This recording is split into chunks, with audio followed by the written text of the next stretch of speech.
The Sacramento Kings, they lost their 4th preseason game last night to the Jazz, 117-114.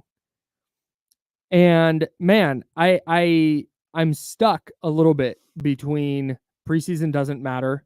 I want to punt everything that happens in the preseason out of the picture and believe that it doesn't matter. Mm-hmm.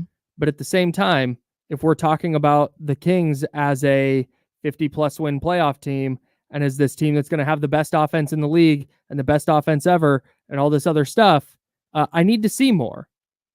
Like, I'm sorry, I don't buy. I was reading in the Kings Herald today about how, hey, this is just like last preseason, and look, they won 46 games. I don't want this team to win 46 games. Yeah, that's a problem. So that's where again, it's not. I understand that we could get to night 1 and the Kings could beat the Timberwolves by 30, and they could shoot 47% from 3, and it's going to be like, oh, hey, there they are.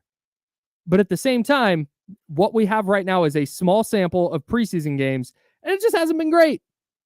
Yeah, Kyle, so when I'm watching a game, I'm looking for things like compete level. Like, I was concerned on Sunday. I thought Sunday's game was weird. It was a game where, I don't want to hear Malik Monk show up at practice the next day and tell people that he thought they were tired. Come on, man. Like, you're a professional basketball player. Like, if there's... Maybe Malik Monk was tired because Malik Monk had some personal things going on. Sure. And not only that, but Malik Monk wasn't allowed to, practice during the summer. So, building up to camp, maybe him as an isolated person is one thing to say, hey, look, and Mike Brown wanted none of that. He's like, these are elite athletes. What do you mean they're tired? Mm-hmm. That's not something that he would want to hear at all. Yeah. If you're tired, then we need to run more. How about that? That, that's what my football coach would do. I'm like, oh, you're tired. Okay, well, we're going to run more. So I think when I'm watching a game, what I'm looking for is improvement.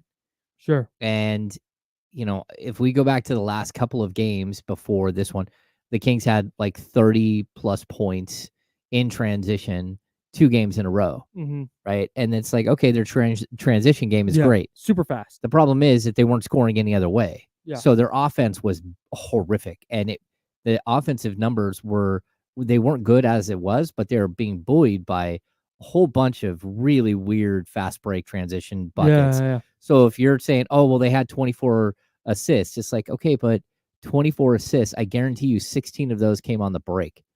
That's not good. Yeah. So you look at last night's game, transition buckets are down, but assist numbers go up to 32. So that means that they're starting to get into the flow of their offense. They're starting to do things that actually will matter when we transition to the regular season. Mm-hmm. It's not just a bunch of get out and run. What we talked about it the other day, they were 15 of 18 or 15 of 19 from in transition, and then 20 of 65 or 65 on regular everyday shots. That's not sustainable. You're going to lose every game. Yeah. So we're starting to see them look more like a unit. We're starting to see things like Domantas Sabonis take over, or Keegan Murray, get hot from the corner, whatever it is. We're starting to see some of these things. It's just we aren't seeing it all together blended in one game where it looks perfect and they win. I want to get to the shooting stuff here in a second. That's been the big topic of conversation over the last 12 or so hours. But the thing that jumped out to me, just to piggyback off what you were saying, is make or miss league, right? That's what everybody says about the NBA. The Kings got up 34 more shots than the Jazz last night. Yeah. First of all, looked this up. A team hasn't lost a game where they had 34 more shots than their opponent since 2007. Okay. At least in the regular season. I don't know about preseason. I can't look those stats up, but that's one of the things that if you want to say, hey, this is just preseason, I'm not going to panic. I'm looking for the things they're improving on. If you're getting up 34 more shots than your opponent, you're going to win more games than you lose.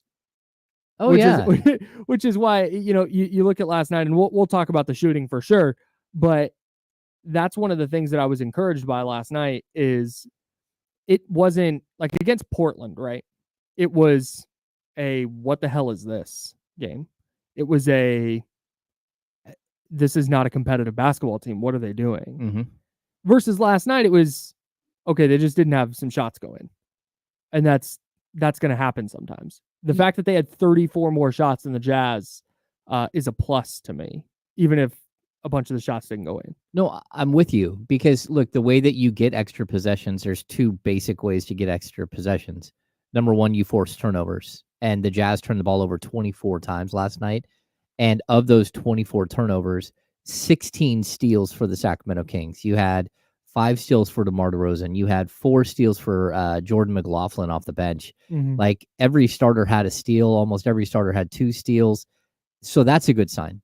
The other thing you're looking for in order to get more possessions is exactly what Mike Brown has been talking about. They want 3 extra possessions a game just on offensive rebounds. They had 20 offensive rebounds last night. And that's crazy. And I know Sabonis had 11 of those. I mean, 11. He had like 6 of them on one possession trying to put the ball in the basket. Yeah, I mean, it wasn't 6, but he had quite a few. He had 2 or 3 possessions where maybe he had 3 shots. But you're looking at like almost every single player who stepped on the floor had an offensive rebound. And that's what we're talking about with the crash zone and what they're looking for. So, look, some of the basic ideas that they're like instituting during camp, it's happening. Yeah. It's just slower than you would like. Yeah. And if you're going to play your starters 35, 37 minutes, they should win that game. Yeah. Yeah. I think so. Yeah. The shooting specifically. Mentioned they got 105 shots up last night. I don't even know what the pace is going to say about that. That's outrageous. That's such a ridiculous number. That's wild. 45 of 105 from the field. 10 of 38 from 3. The Kings starters plus Malik Monk in the preseason are 21 of 84 from 3. That is 25%. It's not good. It's not going to get it done. No. So I have two questions about this because I don't think that group is going to shoot 25% in the regular season. But there are two things that jump out to me from this. One, De'Aaron Fox is 7 of 22. Just 31.8. Going into last year, he was 32.1% from his career, or from 3 in his career. Last year, he went 36.9%. So he was 4.8% above his career average. There's definitely a part of me when you're projecting this out to the regular season, there's definitely a part of me that wonders if there's a regression coming there for Fox. Where if last season we're going to look at in 3 or 4 years is the outlier season, where he shot 37% from 3, and now it comes back down to 32, 33%. I'll tell you why that's a scary thing. And really, there's a very specific reason. It's one thing when you shoot in the 22-23 season, when you shoot 32.4% from 3 on 5 attempts per game. Sure. When you shoot 36.9%, but you also bumped your 3-point attempts from 5 to 7.8, there's potential for disaster there. So if he drops back to 32%, but he's still shooting 7.8 attempts per game, he now becomes one of the most inefficient players in the game. Yeah. And that's a problem. So you're hoping that isn't, that we're just seeing like rust during the preseason. And like, I got to be honest, like the flow, right? We keep hearing the flow offense, they're not running sets. You can see that they're not running sets now. You can see that teams are adjusting to the flow and they're like, okay, when are you guys going to run sets? And the more sets you run, the more open looks at that Fox is going to get as an off-ball shooter, right? So he's going to catch and shoot as opposed to create off the dribble. Right now, I don't know what the splits are. I'm sure Will Z's out there somewhere. They can tell us what the splits are on his catch and shoot numbers versus his off the dribble numbers in preseason. But I'm going to guarantee that he's shooting more off the dribble shots right now, I would assume so, than he would normally. Yeah. And that's part of the problem. They're still trying to learn each other. Like, it is clunky for sure. And you're waiting for all these like little 2-man games to start keying together. So that's kind of the other thing. Yeah. As I've been saying, and this is why, just reeling this in a little bit outside of the, let's react. That's the other part of this is I've been saying this since DeMar DeRozan was acquired. This might be a little bit of a slow start. Out the gate, there might be, clunky is a perfect word for it. There might be some clunkiness out of the gate. There might be some games that, hey, man, they lost that one in the first week and they probably had no business losing it. Or, a better offensive execution down the stretch, they probably win that game. Mm-hmm. That might happen a couple times in the first couple weeks because of what you just said. They're still trying to figure this out together. And when this isn't inserting a Trey Lyles into the rotation, where that's a player who has a very specific defined role. This is adding DeMar DeRozan, who's going to take a bunch of shots and he's going to have the ball in his hands and going to put the ball on the floor. This is adding him to your offense. It's going to take a minute. No, and totally. That's part of the reason, we can talk about the 3-point shooting and, oh man, is De'Aaron Fox going to regress a little bit? How does Malik Monk fit into all this? Like, we'll talk about that. But at the same time, it's a big part of the reason, outside of the fact that it's preseason, doesn't matter. And I shouldn't say it doesn't matter. It doesn't count. Yeah. I also think that this might just kind of be what we're in for the first couple of weeks while they figure this out and iron out the wrinkles. Yeah, I mean, the key is that they have to figure it out quickly. And we talked about what happened 2 years ago when you added all of these pieces and then you threw them out there on the court together and somehow they found like this incredible chemistry right off the bat, right? Mm-hmm. No one expected that. And it wasn't just because, oh, well, they're the Kings and we don't think they're going to be that good offensively.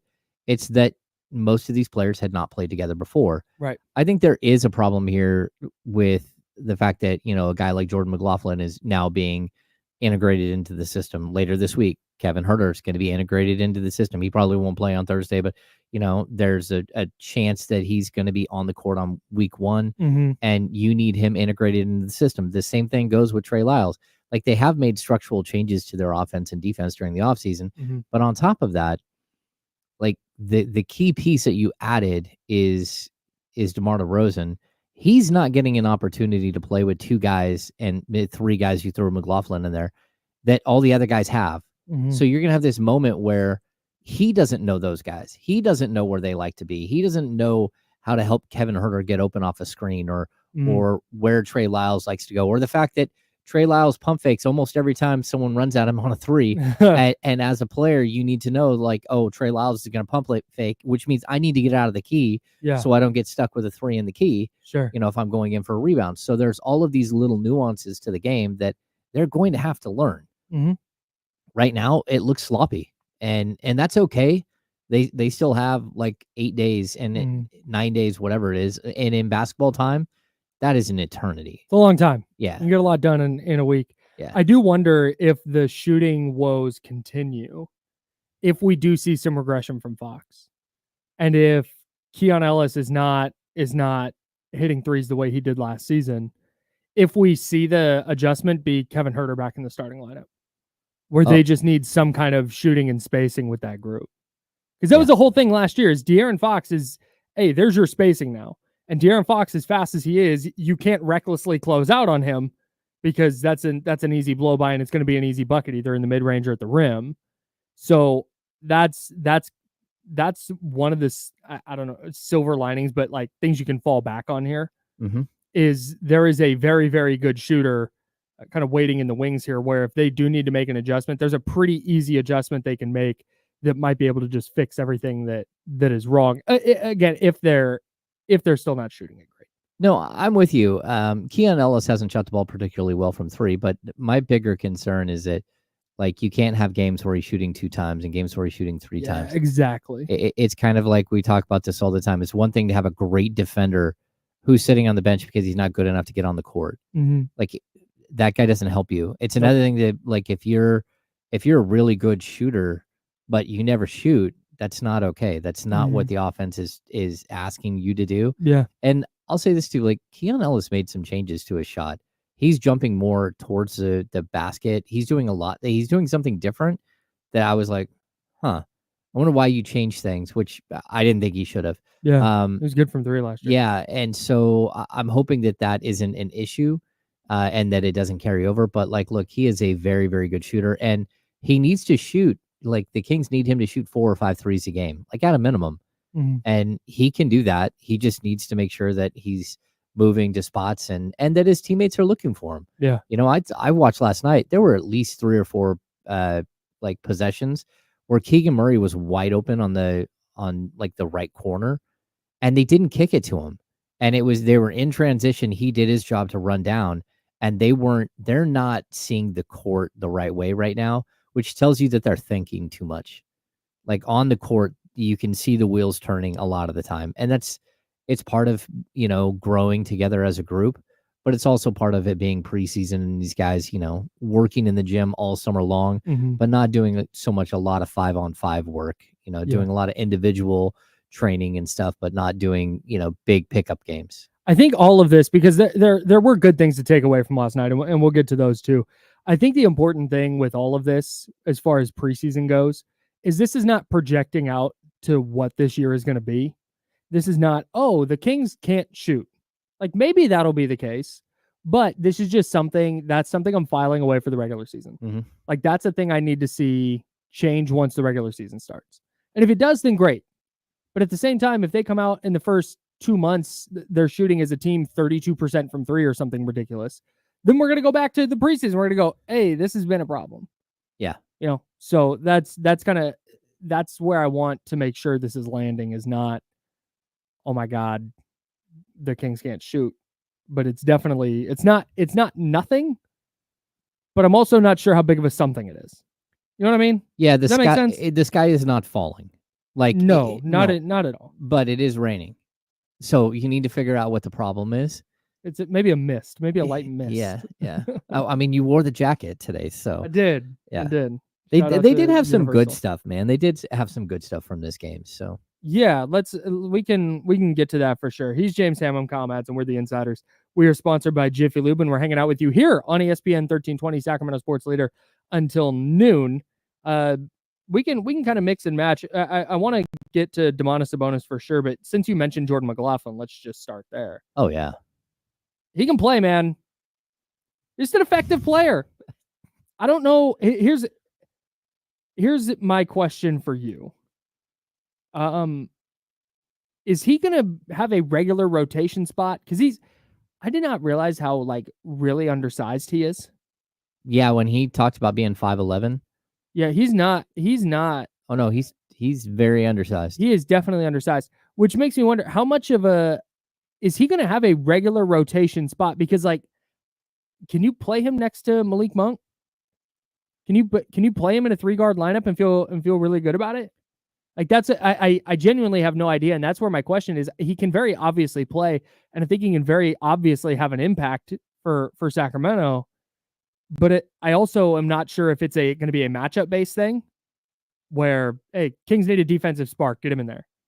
Or somebody's in foul trouble. Here, let's lean on Jordan McLaughlin. Or do you think he's going to be every night he's going to get 13 minutes? I think it's going to be more like what you just said. And I said two things. Yeah, I think the second one, okay. I do think he's going to have a regular rotational spot.